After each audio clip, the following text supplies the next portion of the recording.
Hello and welcome to Tokyo Inklings. My name is CY and you can find me on my website at tokyostationpens.com, on Instagram at tokyostationpens, and on Twitter at tokyostationmnh. And my name is Jacob and I'm foodafan on Instagram and on Twitter and have a blog at foodafan.com. And welcome to episode 33. I mean, that's insane. We've been doing this for quite a bit over a year now, like a year and a few months. We're like solidly in that 1 year mark. We have a good cadence, and I really feel good about this podcast, and I hope you guys are feeling great about the podcast as well. If you would like to support us, please go on to Apple Podcast and give us a rating and give us a review. We really, really appreciate that. And to show our appreciation, we're going to read two reviews today, as we normally do. Right. Sure. Okay, so let's see which reviews we're gonna read. Okay, we're gonna read two reviews, as in order. And do you have any feedback on your Chinese pen rant? I do. We can talk about that afterwards, but it's not in the reviews. Okay. All right, so I'm gonna read a review from Maya and Noah via Apple Podcasts. Maya and Noah say, the hosts take us to a part of the fountain pen hobby that most of us can only gaze at from afar. One day, I dream of shopping for pens in Japan, but until then, CY and Jacob keep my interest piqued and do a great job of describing the pens and the stores from a Japanese perspective. 5-star review, and the title is informative and fun. Thank you for that. Yeah, it's a lot cheaper to listen to a podcast than to actually shop in Japan. Yes, thank you so much, Maya and Noah. We really, really appreciate your support. The second review that I'm going to read today is from Shanghai Cowboy via Apple Podcast. Okay. And Shanghai Cowboy, the title is A Breath of Fresh Air for Those Who Think They Love Fountain Pens. I am fascinated by the way they approach the fountain pen hobby. While there are the usual updates on what brands came up with, the two have excellent knowledge of the culture driving these releases, which can be challenging for some of us to understand. This podcast unfurls the culture behind different groups of collectors, enthusiasts, makers across the spectrum, and delivers their honest opinion on these subjects. CY is a very hands-on person who does many inspiring tinkerings, and he will sometimes provide us with fascinating insights. I believe this level of personalization is really at the core of the fountain pen experience, and I'm glad that there are people who are willing to share their experiences on a podcast. Last but not least, I think I have a lot in common with Jacob in terms of style preference and approach to collection. His Instagram and blog are filled with stunning photographs that can sometimes put the manufacturers to shame. Super thankful for the show. Keep it up, Tom, T-H-O-M. Thank you so much for that. Appreciate that very much. Thank you so much. I'm glad that I sometimes give insights. All right. So thank you so much. And if you would like your review to be read on the podcast, go over to Apple Podcasts, give us a review. We would appreciate 5 stars, but I think you should review it honestly as you see it. And we will read your review on air. And that really, really helps other people discover this podcast as well. And even if it's not a 5-star review. Yes, that's right. We're going to read all of the reviews. Yes. All right. And I've gone ahead and read ahead to some of the next reviews, but there are some funny ones coming up, so stay tuned. Sounds good. But speaking of getting people to listen to the podcast, actually our last episode 32 about Tomoe River, I think Tomoe River is the new toilet paper. That is officially our most listened to episode to date. It's crossed the 2,000 downloads mark, which I think is phenomenal. But with this, we've also gotten a lot of feedback, not directly on in review form, but we've gotten a lot of feedback from a lot of different places. I mean, we had 2 hot takes last episode, and we do want to follow up a bit with some of the comments. So, I think that there are a few elements to this, and Jacob, correct me if I'm wrong, but I think most of the feedback has been quite positive. Yeah, I would say so. The feedback has been positive. I think what we want to follow up on is the fact that there's been some like updates and rumors in the community since our episode, and some updates supposedly from Tomoe that doesn't seem entirely consistent with what we said. And also, I do want to highlight to people who are listening to the podcast. I know that some people have shared our podcast information on Instagram, for example. You know, people buying Tomoe River and tagging us. And I do want to mention that I know that some of these people have gotten actually some negative feedback towards them. You know, and even myself, you know, I've been called everything from like instigating panic to like a liar to all sorts of different things. So I do want to, really? and I do want to point out that everything that we've said can be traced back to the documents that we provided in the show notes. So, you know, I appreciate everybody's support, and also to those people who don't want to believe the news. I do think that it is worth it for everybody to look into the actual sources if you can. Yeah, I agree. And I think this goes back to the whole idea of why we are doing this podcast, because we have access to or are able to read and make sense of some documents that could sometimes be difficult for others to understand. And so what we want to do with this topic in particular is that we want to go through the official announcements published by Tomoe and Sakai Technical Paper and explain what they're actually saying, or our understanding of what they're actually saying. Right. And so, you know, we've seen a lot of panic buys since our episode. A lot of people are going out and buying a lot of Tomoe River. I've watched a stream of another stationary lover who went to the Dromgool's store and spoke with somebody involved in the distribution in the United States. They didn't say who it was, but they did say that it's somebody who is involved in the distribution. And they said that there will be no more Tomoe River going to the US.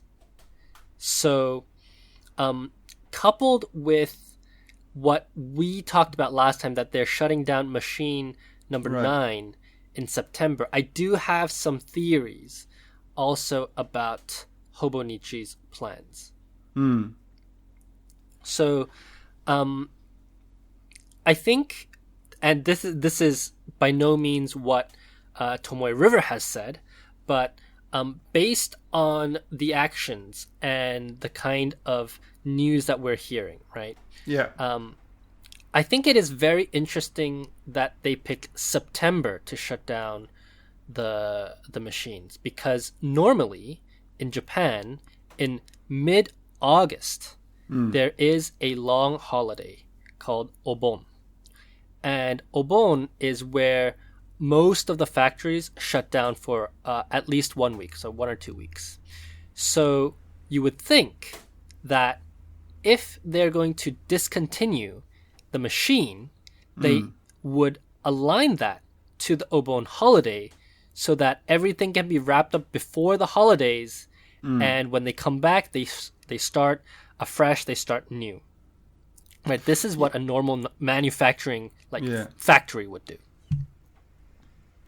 Well, so about that, so Sakai Technical Paper told me about September, but if you go through the documents that have been published and audited by Tomoe and is available to their investors, they have not mentioned any specific dates other than end of this financial year, which means March 31st next calendar year. So it may be that they are already committed to September, but you cannot tell for sure based on the publicly available information from Tomoe. And that goes back to another thing, that like one of the rumors that are circling around is that they've already stopped the machines.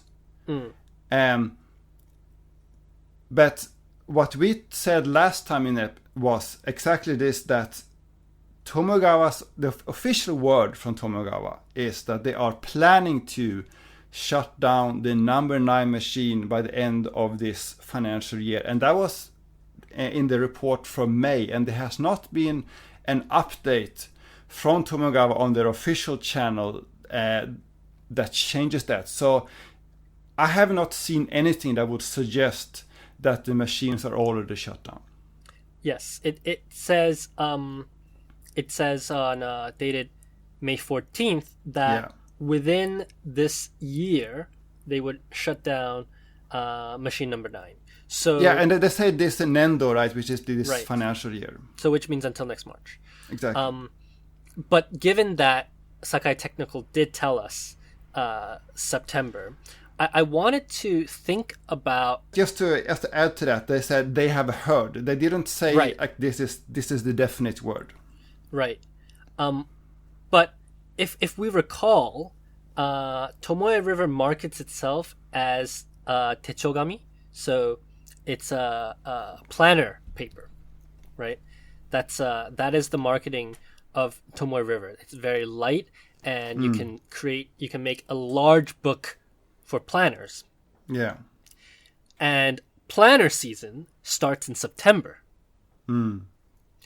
So I'm wondering, and obviously if you're selling planners, you're probably producing half a year in advance anyways, but I am speculating here that they probably want to, or they probably have already signed contracts for next year's production.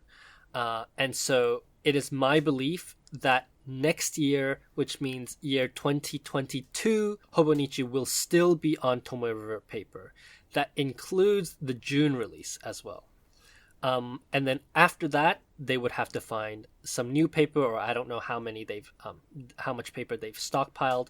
But I do think that this rumored date that Sakai Technical has told us is not a coincidence, given what we know about the cycle of production. Yeah, it could be. The one thing I just want to emphasize is that as far as we know, based on the information that has been made publicly available by Tomogawa, the machine is still, as of today, running. The paper is still being made. Yes. But we don't know if that's leaving Japan, right? We don't know if it's for export. It's hard to say. I mean, that level of information is not something you can tell from these reports. But there's another rumor that I wanted to comment on. I've seen on FPN, and I think it was also a blog post that suggests that the main reason why this is happening is increase in wood pulp prices, right? Right. I think both you and I we've been sent links to various posts that cite this being the reason. So I wanted to comment a bit on that. So going back to the documents that we cited last time, which is this official investor report from Tomogawa. So their earnings report, their medium-term management plan, and their upcoming document for their shareholder meeting later this month. There are two mentions of wood pulp. In two contexts, they are mentioning wood pulp in this document. The first context is in this medium-term management report. They're talking about how the company Tomogawa, they started more than 100 years ago making paper out of wood pulp. That was their initial business. That is what all they were doing at first. But now, today, that business, paper from wood pulp, account for less than 10% of overall sales. And that business has been shrinking over time, and that has been accelerated now because of the pandemic. So they shrunk another 15% year over year. So we know that this is a very small part of their business. That's the first context. Right. And I also want to point out here that the reason for which they gave about the decline in their paper business, or rather their stationery business, is specifically that in terms of the global market, I'm reading here right now from the Japanese, that the toner business, and the paper business, has been going down due to the closure of offices and schools, and therefore that was a huge reverse. That was a huge headwind for them. So, in this document, at least, wood pulp was not meant, or the prices of wood pulp was not mentioned as a factor.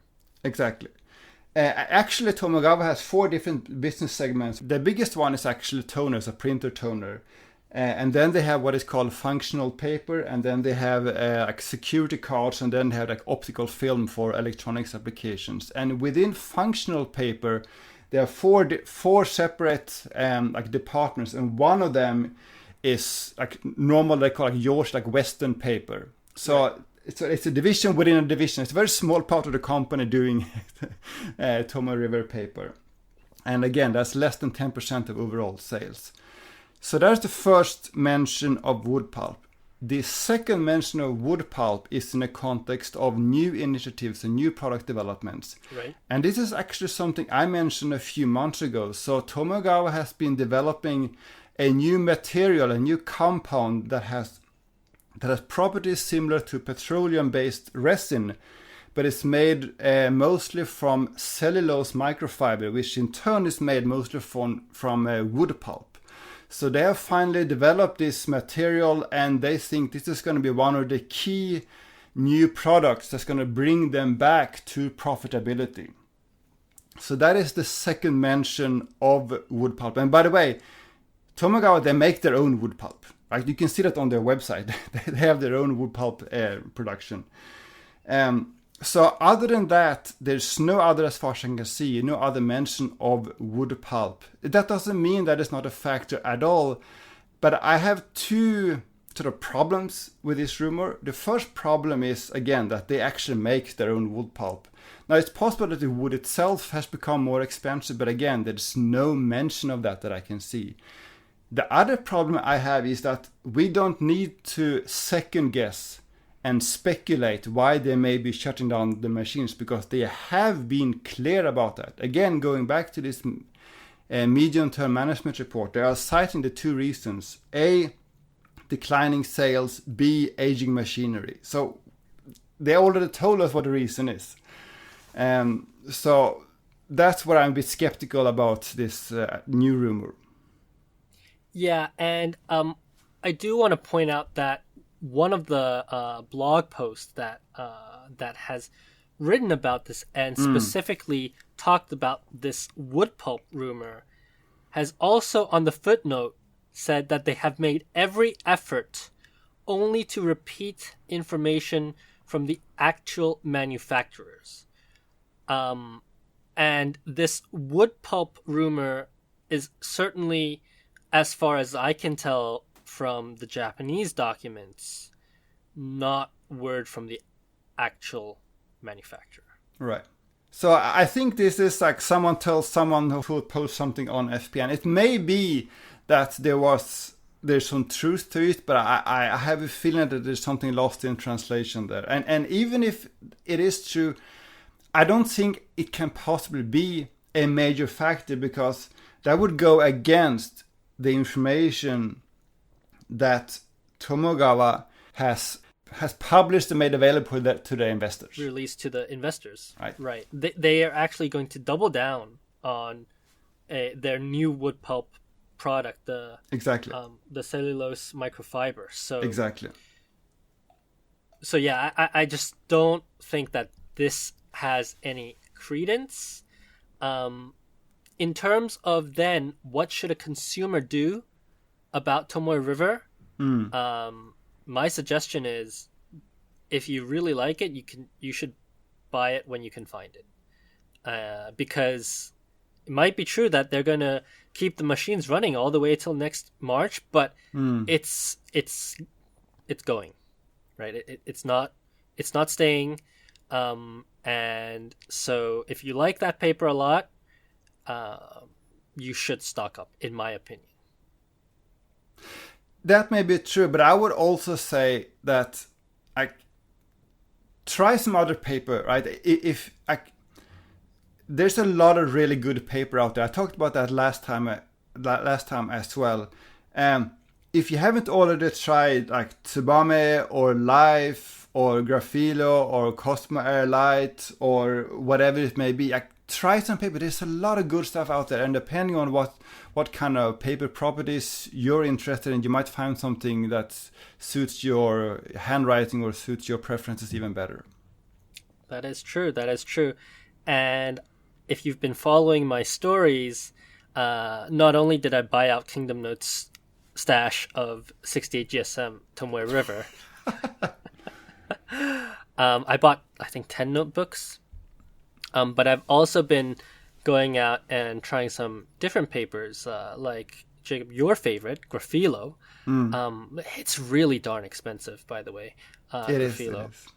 But I mean, it's okay. Like, I'm still gonna buy it. I think Graphilo doesn't show the shading. Like, it shades, but it's kind of gradient, and it doesn't separate the color as well, I think. And I tried Kokyo Sarasara, but it kind of just absorbed my hand oil, so that's like a no-go for me. So I'm still on the lookout for new paper while also hoarding Tomoe River. I did a big Instagram post where I compared, I showed Graphilo and Cosmo Air Light and Nolte's paper, and what's the fourth one that I forgot about now? Oh, no, actually, Logical Air Light. Logical Air Light. That was the fourth one, which, by the way, is one of my favorites. But I think the results you end up with also depends on what inks you use. And I tend to use... I enjoy shading. I tend to use inks that have a lot of shading. I don't really like sheen. And maybe that reflected my choice of inks. But I would say, with the inks I used, I think colors look more vibrant on Graphilo. It's a subtle difference. It's not like day and night difference, but colors look slightly more vibrant on Graphilo. And I think the shading was even more pronounced. But again, it depends on what inks you use. And I agree with you that that Graphilo is quite expensive, and it's also not available in that many kinds of notebooks. I'm buying loose leaf paper, and then I'm cutting my own plotter refills from it. Yeah. But then our friend Sharon from the Nib Section podcast had a sharp comment. She said that Graphilo is good for Instagram, but it's not actually good for actual usage. Why is that? Because it never dries. I don't find that it dries any slower than Tomoe River. Might be, but it is definitely one of the more slow drying papers out there. So depending on how you use paper, I mean, if it's a pocket notebook, it's probably not suitable. If it's an ink testing journal, maybe you don't care as much. Yeah, I've been using a Graphilo Slim, A5 Slim, at work recently, and it's been okay. It's good enough. It's definitely got a bit more texture. Yeah, it's got more texture, and I think that's probably one of the most subjective aspects of paper, right? I think like, dry time is fairly objective, right? I don't think there's anyone that prefers long dry time. I don't think anyone that prefers more show through. I don't think there's one that prefers more feathering, but whether or not you like texture depends entirely on your own preferences. Right. So talking a bit about, I mean, if you're looking for Tomoe River, at least in Japan, one good alternative is Da Vinci refills. And I think you also bought some Da Vinci refills, right? But as far as I know, that is Tomoe River. Yeah, I actually did some research on that. It's quite interesting. So first of all, for those who don't know, Da Vinci is a planner brand by Reime, which is one of those enormous diversified stationery companies that have been around for over 100 years. And they have a product called Airy Goats. Airy Goats, yes. I need to get my own Airy Goat planner for sure. But they have this system techo planner brand called Da Vinci. And Da Vinci was introduced, I think, back in the 1980s. And they have been using Tomoe River since 1990. They've been using Tomoe River for over 30 years. So long before Tomoe River was something people knew about. So they only recently started advertising the fact that they are using Tomoe River, but have been using it for a long time. And what is interesting is they actually have 3 types of Tomoe River refills. So you have these DaVinci refills called Tokuyo, which are 52 GSM. Right. And then you have refills that are not called Tokuyo, and those are actually 64. So not 68, but 64, which is exclusive to Reimei. They're the only ones selling 64 GSM Tomoe River paper. And then since February last year, so February 2020, they have DaVinci refills with 68 GSM N paper. So the new Tomoe River was announced in February last year. So you can find that. No, I don't think. I think the 68 was always N. There's actually a press release from February 2020 that said that we are introducing a third kind of Tomoe River refills. So previously we had 52 and 64. Now we're introducing 68N. So you mean 52 and 68, and now No. So they had 52. Right. They had 64, which is their Reimei exclusive. Right. But the press release said we are now introducing a third kind, which is 68N. Well, what I mean is Tomoe River had already been producing the 68 GSM, but it was not used by DaVinci, right? That's definitely possible. Right. That I don't know anything about, but I think it was interesting that after the announcement that they shut down the old machine, after that DaVinci announced we are going to sell a new type of refills with a new 68 GSM paper. Right, but my point is that the 68 GSM paper did not get affected by the 2019 shutdown of the machine, as far as I know. That I don't actually know. Yeah. So you mean that 68 GSM was always made in a number 9 machine? I don't know if it was made in the number 9 machine, but 68 always had the N marker. I believe. Really? Okay. That might be the true, yeah.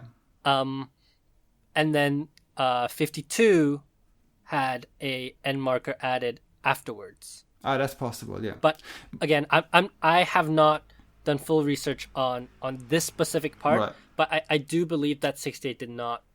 Well, I mean, I only use Sakai technical paper, so you know. Another thing in one of the blog posts, they say that Tomogawa didn't say anything about any changes until late 2020. I don't agree with that because Tomogawa's press release that they are shutting down the machine and moving production to another machine was in April 2019. Right. I think they didn't say anything in English. Yeah, that's possible. Yeah. That's possible. And also, I think that, I mean, they kept the same SKU. And usually if you keep the same SKU code, then the product is the same. And when I was working for a European manufacturer, whenever we changed even the material that we used in the products, we had to change our style code. So we had to tell our retailers, but we didn't change the SKU as well. But you could figure out if you were on the selling side whether you're selling the new product or the old product. Yeah, it may have been a screw up in that sense by Tomogawa, but what I'm saying is that in their announcement from 2019 in April, they are very clear about the fact that we are shutting down machine number 7. Machine number 7 happens to make Tomoe River. We are moving production to machine number 9. Right. So they did say it, but they didn't, let's say, publish all the juicy details of how it's different. Right. Yeah. Yeah. So, sorry, go on about your DaVinci. What was interesting to me is that they have been selling Tomoe River refills for 30 years. And they have 3 different kinds, 52, 64, and 68. And you can actually still buy them today. So I just went today, just because I want to try all 3. I went to Rakuten and I bought one of each. And so are they developing their own alternative now, or they're just gonna finish using their stockpile and move on to something else? Yeah, that's obviously hard to say. I haven't seen. I haven't been looking really. But if you go to their website today, they are advertising the fact that their refill paper is all using Tomoe River. But it's an interesting question because Reimei is a big company and they are one of the. I think this is one of the biggest system techo makers. Like if you go to one of those like average size stationary stores at some like JR station in Tachikawa or whatever, right? You're gonna find some like the cheap techos by Nolte and High Tide and Takahashi and whatever. You might find Hobonichi and Jibun techo as well. But then in their selection of fancy system techo, the refillable planners, it's usually at least two brands. You have Ashford and Da Vinci. Right. And Da Vinci is interesting because on the packaging of the actual products that are in the store, some of them say Tomoe River and some of them do not. Yes. Yeah, I remember I asked the sales staff at Itoya about that because I had 2 packs of Bible size refills. They had exactly the same product code. One of them said Tomoe River and one of them didn't. I asked, is there any difference between them? And they said no, they're both the same. So I wonder if they just very recently started advertising the fact that they are using Tomoe River because they realized that suddenly everyone wants Tomoe River. I'm not sure because I remember about a year ago when I went with you to Itoya. Yeah. And I said, hey, Da Vinci, this paper is Tomoe River. Yeah. Whereas recently, it's been much harder to tell because even though the product code was the same, it didn't say Tomoe River on it anymore. So, yeah, that's also possible. But I bought for science, I bought 1 pack of each, and I did some tests, and they perform exactly the same. Yeah. All right. Let's very quickly go on to the second part of follow-up that we had last time.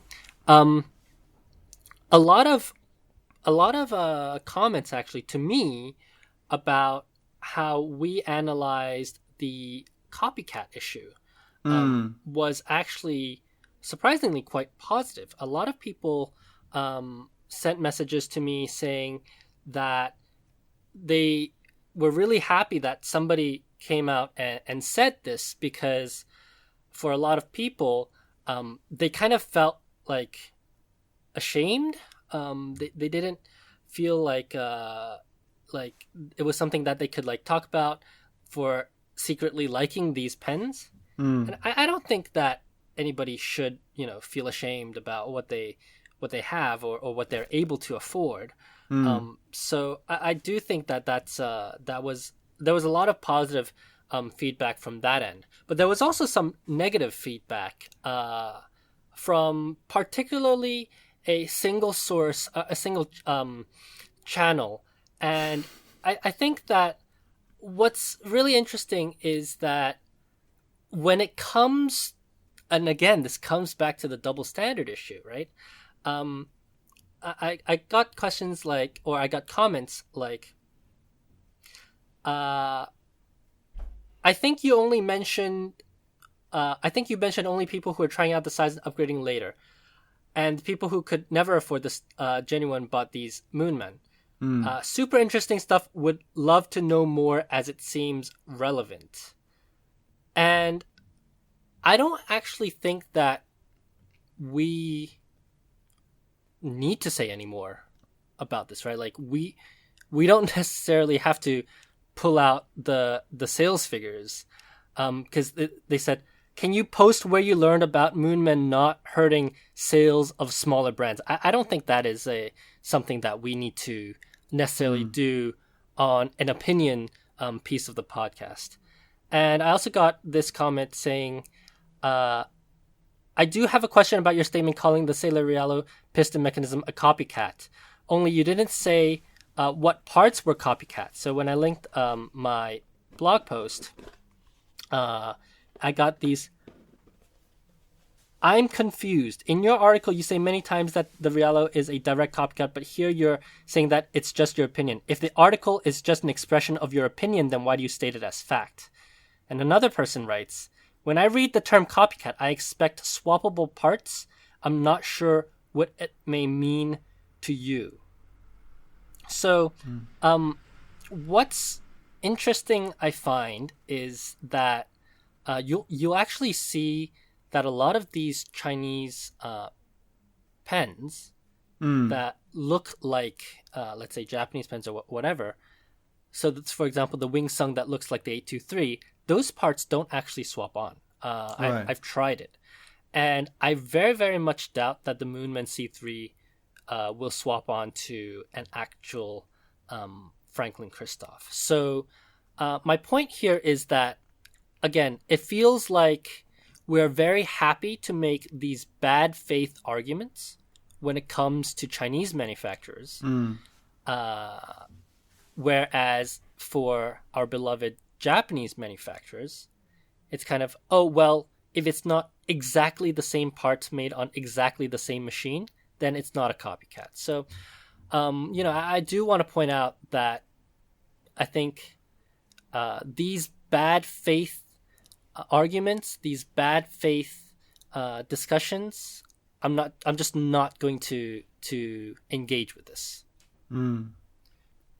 There's one more point. Like when you buy like a Moonman pen or a Wingsung pen or a D-like pen, all the labels and the instructions, they're all in Chinese, and the only way you can buy them is through these third-party sellers on eBay or Etsy, or in some cases Amazon, but they're still third-party sellers. So it's not clear to me that they are intentionally and in any official way targeting markets outside China.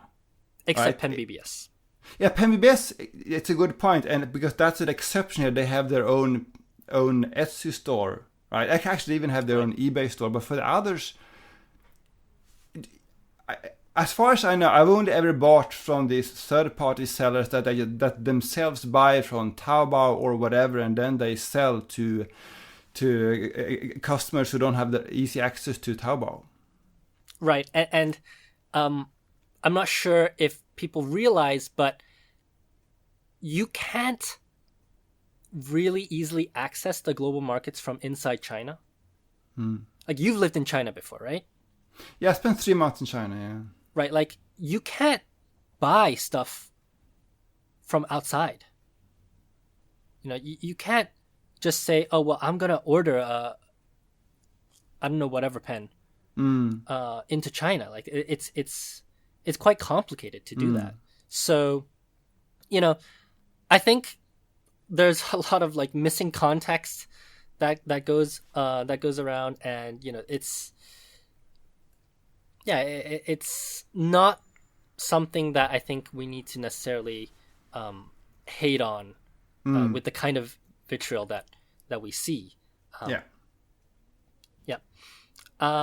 But speaking of Chinese pens, you received a new pen in your inbox the other day. Yes, so I got this little chubby, little adorable Moonman Q1 1 week ago. I think we talked about that in the previous episode.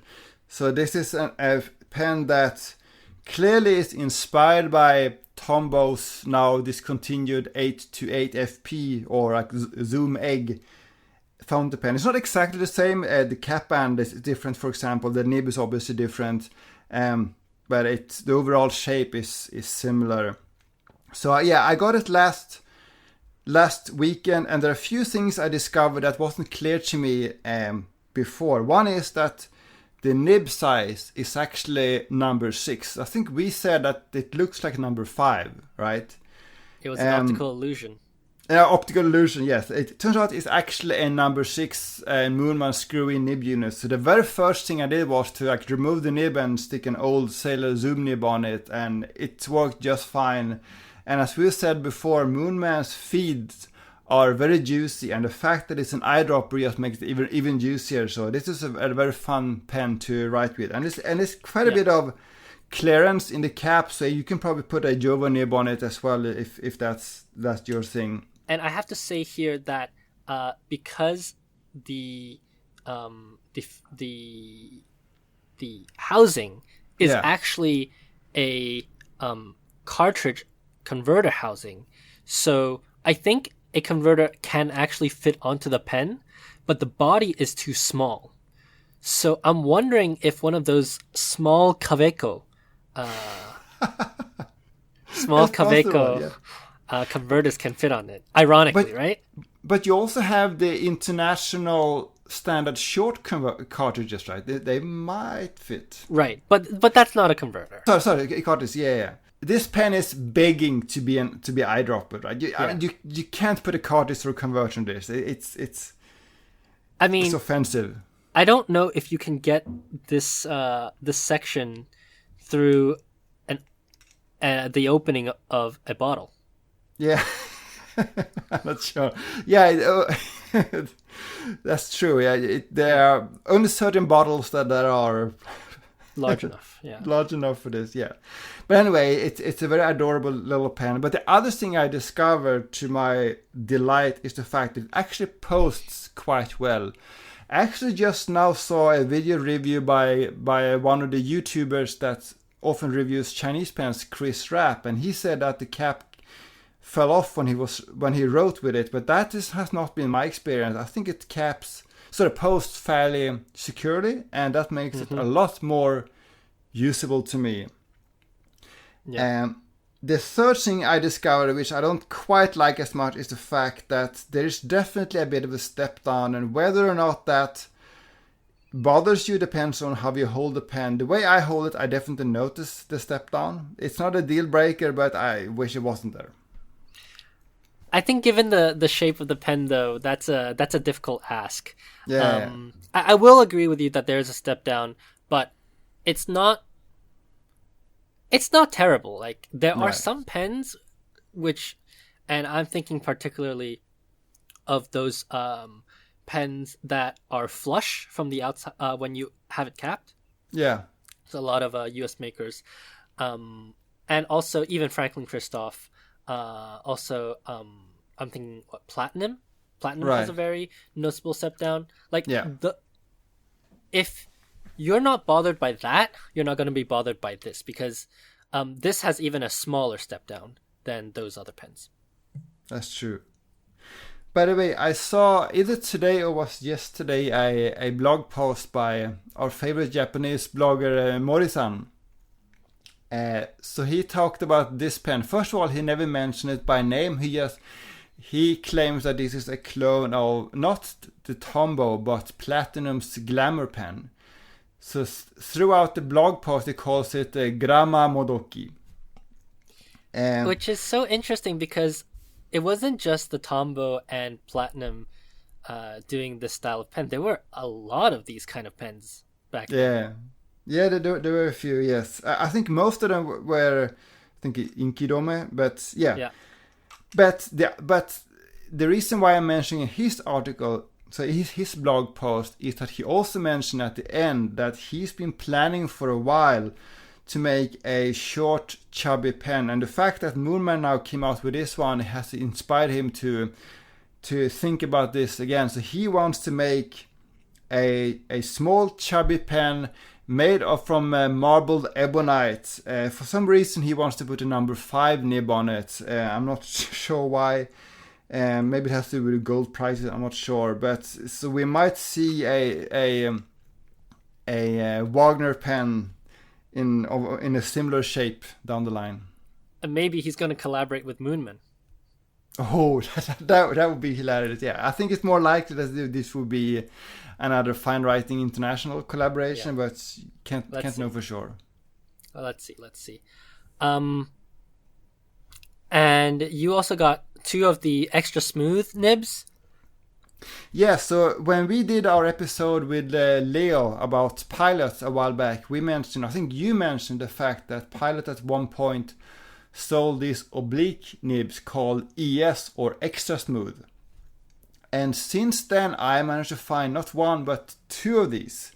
So I started reading up a little bit about them. So apparently, these were available in both broad and fine medium, and both left foot oblique and right foot oblique, and both 20 degrees and 30 degrees for some reason. So there were quite a few versions of this. And I thought that these were only sold at Itoya in 2017, because that's the only time I was aware that they were sold. But then Leo asked me when I did an Instagram post, have you checked the date stamp on the nib? Because as far as he knew, these were available before the Itoya event. So I removed the nib and I checked the date stamp, and he's right. So one of them is from 2006. The other one is from 2001. So it's a bit of a mystery. I'm not sure when these were sold and if they were ever part of the standard lineup or always some kind of like special order or like event exclusives. But clearly they've been sold for a while. But it's just very hard to find good information online. So I think we're going to have to ask Mr. Pilot next time.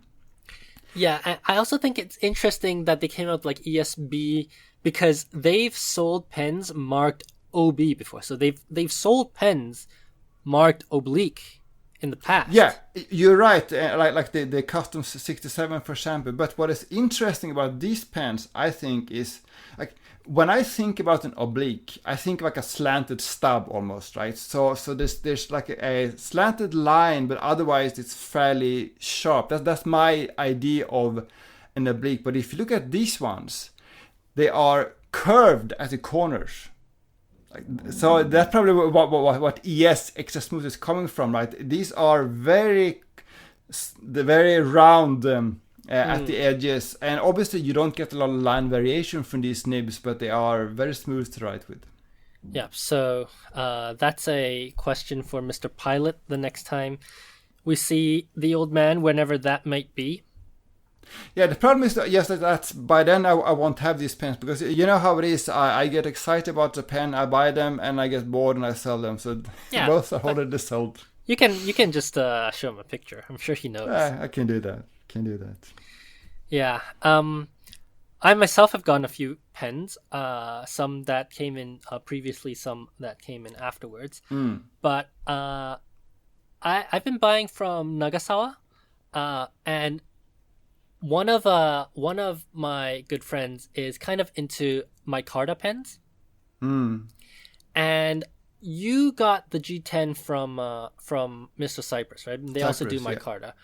Yeah. But I feel like nobody really does micarta pens like Sailor did the micarta pens. And I have some pretty interesting ones, because all of the micarta pens, they look kind of different from each other, even within the same production line, right? And micarta is also a material that I believe darkens as you use it. And I managed to find two micarta pens. The first one is I believe some kind of an exclusive, maybe it's like Isetan exclusive. And this micarta is a it's a Pro Gear style, but it's actually a bit larger than the Pro Gear. I'm not sure if you've seen these micarta pens, but the finial, the top finial, is actually a bit longer than the Pro Gear, whereas the bottom butt of the pen is the same as a regular Pro Gear. I remember seeing one recent micarta pen that was sold by Nagasawa, and some kind of like, I think they call it the lawyer pen, and I think we talked about it at the time, and we thought it was a Nagasawa exclusive. Is this the same shape or different shape? No. So I got that other Nagasawa as well, and that is a Nagasawa exclusive. It's been made only in 3 different pen models up till now. And what I find just hilarious about this Nagasawa pen is that it's, I believe, it was marketed as the 138th anniversary. Yeah, that's a clearly very major one to right. commemorate. And what else is weird about it is that it's actually the 139th anniversary this year. So they came out with the 138th anniversary in the 139th year. Weird. But I bought it. I don't think I'm going to use it. I think this is a pen that I'm going to sell down the line.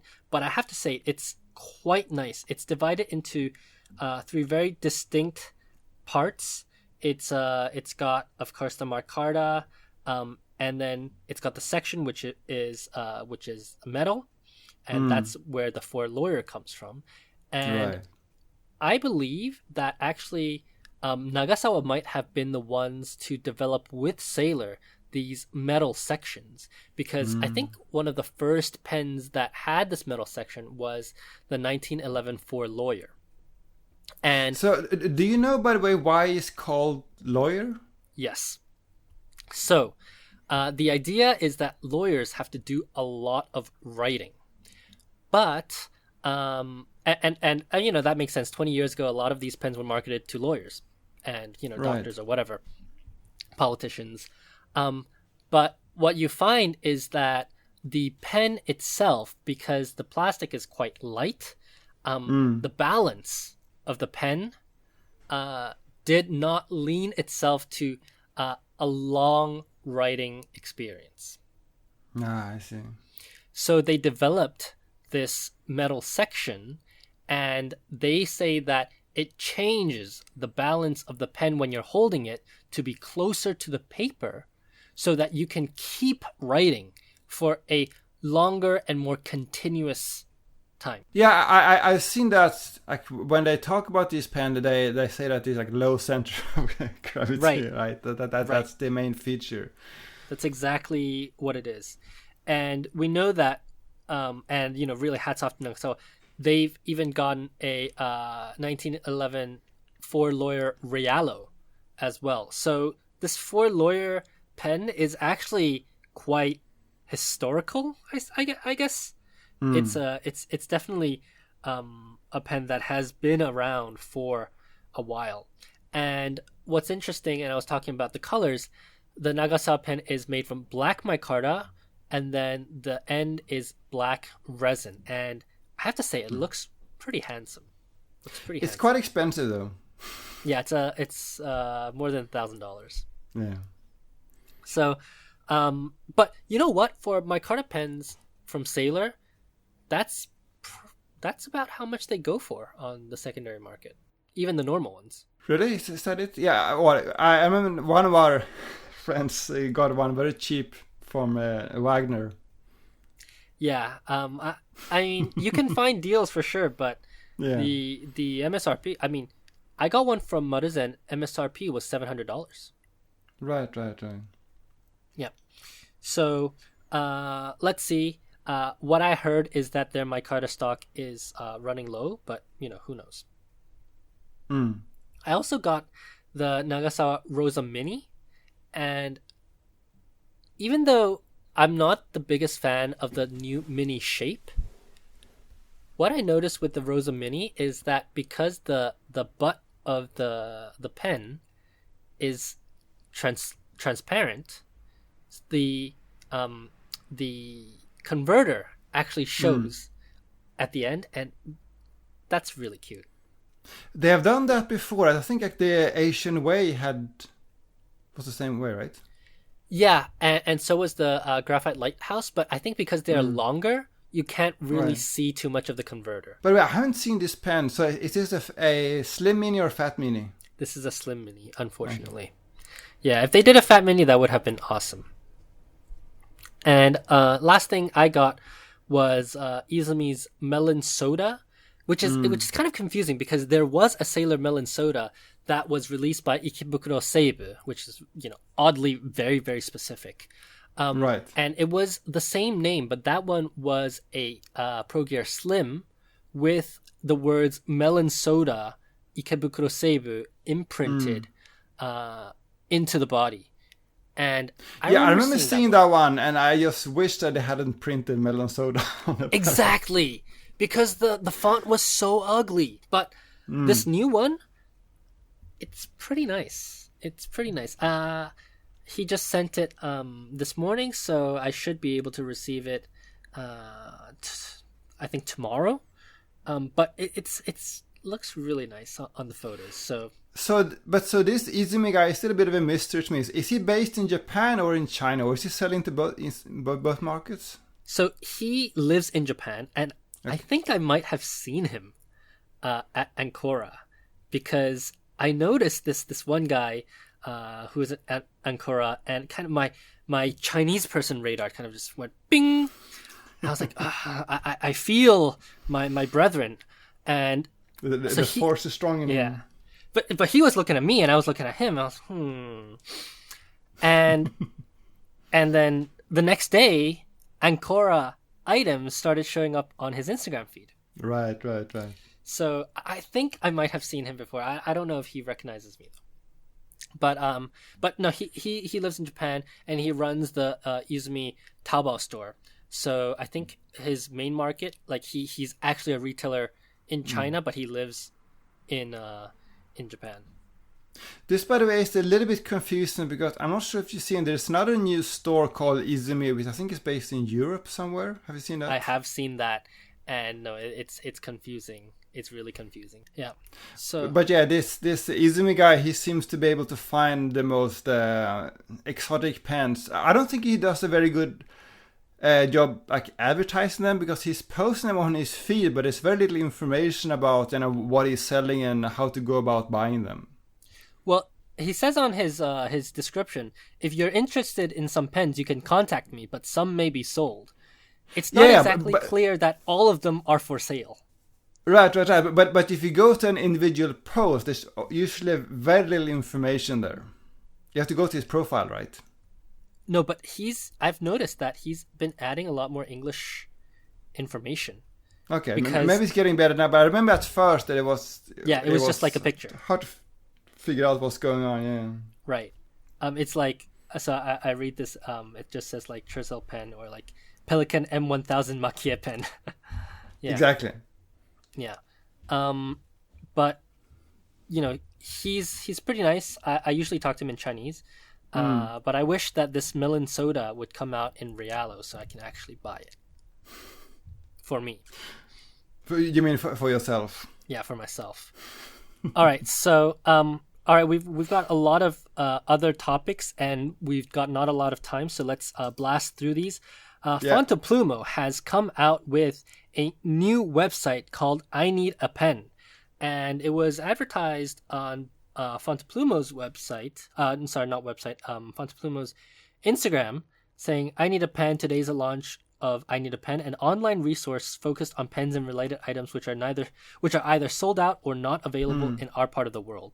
So I was really curious about this, and I went to their store. Yeah, and they have a separate. They have a separate storefront, and they have a separate Instagram account. And I was just curious, so I looked at this Sailor Mini Kingfisher, which was a Kingdom Note limited edition, sold out really quickly, and they're selling it for €495. So that's about a $250 markup from the original. And so how does that compare to like scalpers like JP Select and Pensachi? Well, JP Select has an average markup of $100 to $150. So, I mean, it's even more expensive than JP Select. I don't see a lot of other pens available right now. But, I mean, it's quite surprising because they're selling this Pro Gear Realo Emerald for €555. That's almost like $750. And even this, the Reiwa 2, they're selling it for €345. That's almost $500. That's almost double of what you can buy for it here. But so what I'm wondering though is if Fontoplumo is an authorized Sailor retailer. I'm not sure if they are, but assuming they are, isn't there anything preventing them from like doing like gray imports and stuff? And perhaps that is why there is a separate entity. But I'm not sure if Fontoplumo is a Sailor retailer. Let me check. Yeah, I mean, they sell Sailor pens on their website. They sell Sailor pens on the website. So, super weird. And not only did they create this separate entity, they also have started taking out ads from the separate entities. So if you go to penaddict.com, you'll see that they've actually taken an ad out on penaddict.com through this I Need a Pen entity, which is just so funny to me. They could have just done it through Fonteplumo if they were selling, secondhand, because you remarked to me that lots of retailers sell secondhand products. So I wonder why they did this. Yeah, and I wonder if this is a sign of things to come, right? If other retailers see this and they want part of this as well, and you see other major retailers doing the same thing, I wonder how Sailor, for example, is going to react, and this is going to result in any changes on their end. But I think this goes back to the idea that Sailor, because they don't speak English, so they're probably happier not knowing, and they probably don't know. Yeah, but surely, I don't know who is distributing Sailor pens in Europe, but whichever company that is, surely they would see what's going on here. Yeah, but that's also not products that you can actually buy in Europe, right? Like it's not part of the European lineup. Right, but here's the thing, right? We talked to a retailer not long ago and asked, what can you sell overseas and what can you not sell overseas? And the answer was, we can sell overseas what has our branding on it, our special editions. We cannot sell overseas anything that has like Sailor's branding on it, like anything that you could part of their lineup. Right.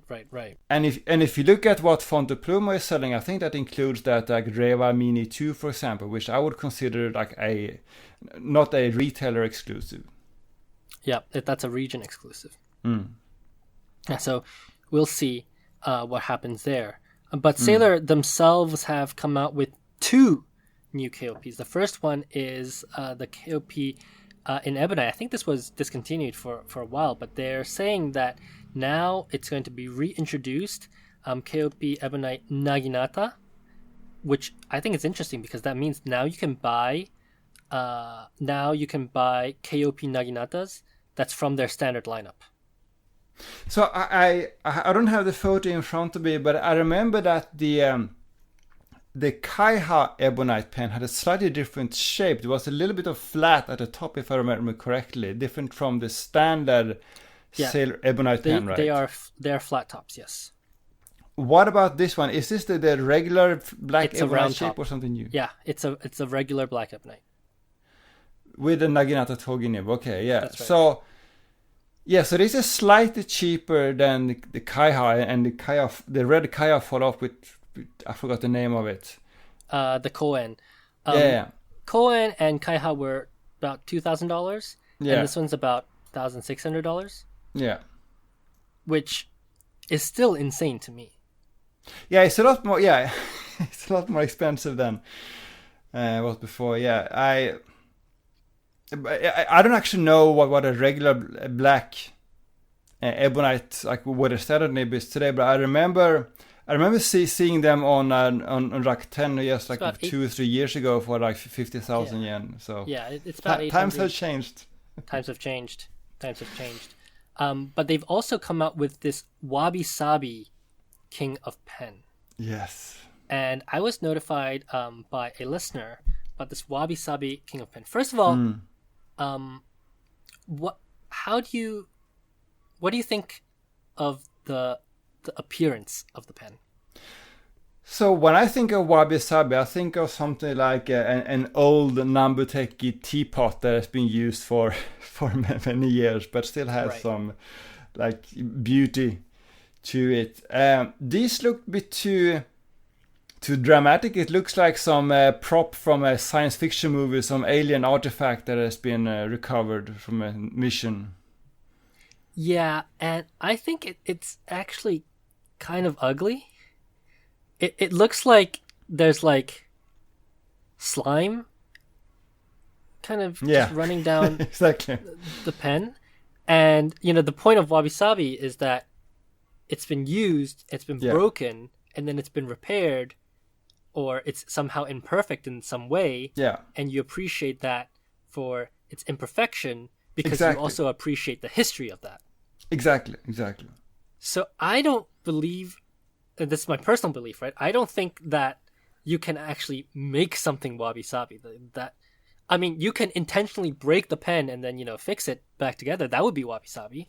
But you can't make a design wabi-sabi, just because you called it wabi-sabi, right? So, yeah, I agree that there's something strange about this. And it makes me wonder if it's actually made by Sailor in Japan, because I haven't seen anything from sailors, from Sailor themselves. Maybe it is a nibs.com exclusive, I'm not sure. Yeah, we saw this posted by nibs.com on Fountain Pen Network. And they say that it's part of Sailor's exclusive bespoke collection to just 88 numbered pieces worldwide. And it's... Nibs.com said this is called Irogosane Sabinuri. Have you ever heard of this technique? No, it doesn't ring a bell. And it sounds really curious to me because when I looked it up on Google in Japanese, I got iro gasane, so iro kasaneru, so layering colors, and then sabinuri. And so I asked Hiroko this morning. I said, so I've seen this pen, and I see that they're calling it this technique. Have you ever heard of it? And she said, yeah, there's actually a lot of different techniques in the Tsugaru family. Yeah.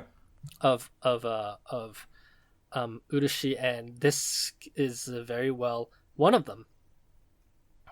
And she then said, but I won't ever make something like this.